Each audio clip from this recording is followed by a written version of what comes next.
안녕하십니까. 혼란한 정치 시사 이슈를 술술 풀어보는 송국근의 혼술 9월 11일 월요일 오후에 인사드립니다.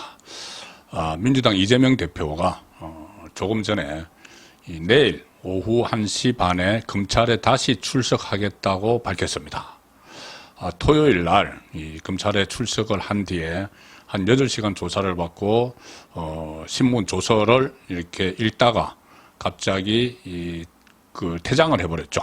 검찰에서 나와버렸습니다. 그러면서 검찰이 본인이 한 이야기를 제대로 기록하지 않았다, 이게 불만을 터뜨리면서 그냥 검찰에서 나와버려서 결국은 8시간 동안의 조사가 무용지물이 되는 그런 상황을 만들고, 검찰에서 나오고 나서 검찰 수사를 못 믿겠다 이렇게 이야기를 했는데, 갑자기 다시 내일 출석을 하겠다 1시 반에 이렇게 밝혔습니다. 자, 그 배경이 뭘까요?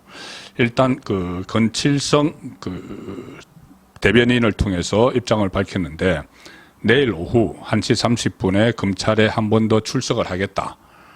부당한 소환이지만 당당하게 응하겠다.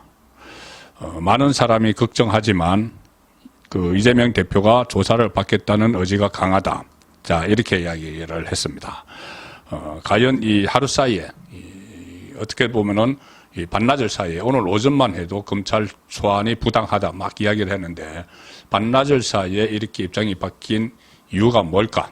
저는 좀 짐작이 가는 바가 있습니다. 뭐냐 하면은 어차피 지금 단식의 출구를 찾아야 됩니다. 뭔가 출구를 찾아야 되는데, 그냥 그 전에 이 한교안 대표 때나 국민의힘 김성태 원내대표 때처럼 그때는 이제 8일 만에 구급차에 실려서 병원으로 갔죠. 자, 그렇게 하는 것보다는 검찰에 의해서, 정치검찰에 의해서, 이재명의 입장에서 정치검찰에 의해서 탄압을 받는, 그래서 마지막까지 검찰에 아마 구급차에 실려서 병원으로 바로 가는 것이 아니고 검찰로 가서 검찰에서 이 조사가 진행이 안 되겠죠. 지금 어제부터 일단 앉아있지 않고 자리에 누웠습니다. 그리고 오늘 최고위원회의도 불참을 했죠.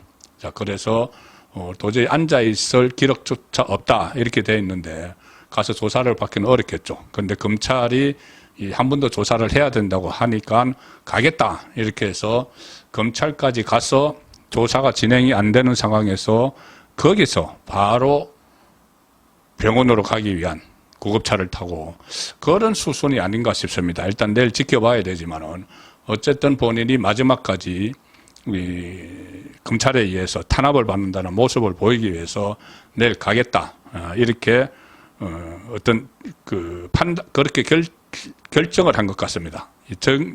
전략적인 판단을 했다는 이야기죠.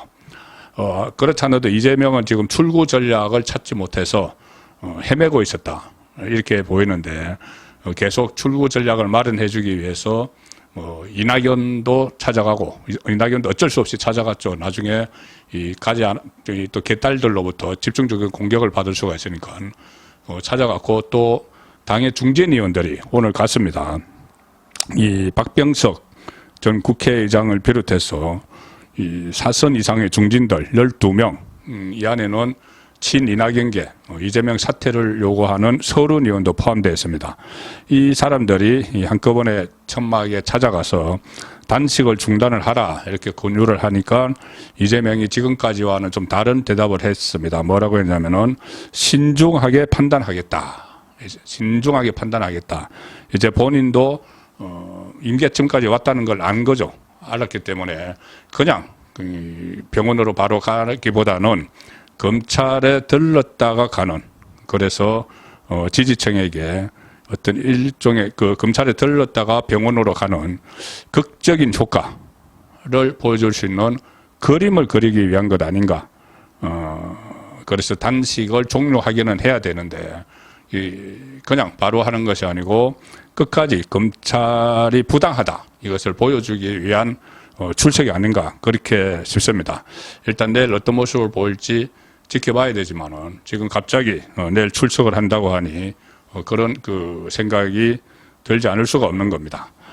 바로 검찰에 갔다가, 그러니까 검찰에 갔다가 곧바로 그 병원으로 가는 그 그림이 내일 나올 것 같은데, 어쨌든 뭐 내일 그렇게 하든 아니면 그 검사 조사를 받고 다시 천막으로 돌아오든 결국 이 검찰은 이 단식 중단과 상관없이 이 구속 절차를 지금 진행해 나갈 방침이라고 합니다.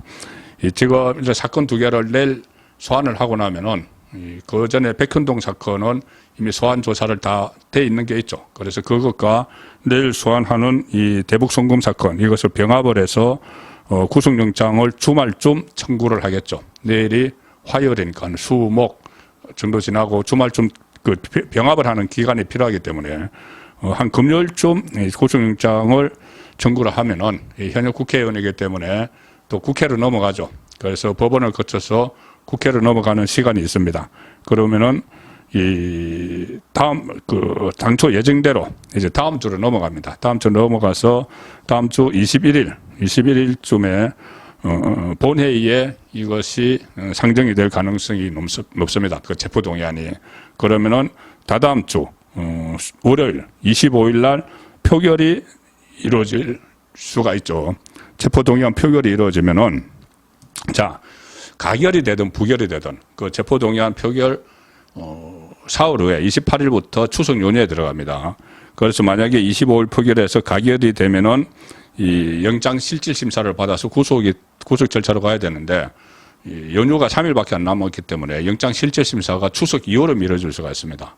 그러면 이제 가결이 됐을 경우는 이재명의 그 구속이 임박했다. 이제 추석 연휴 끝나면 영장 실질 심사 들어간다.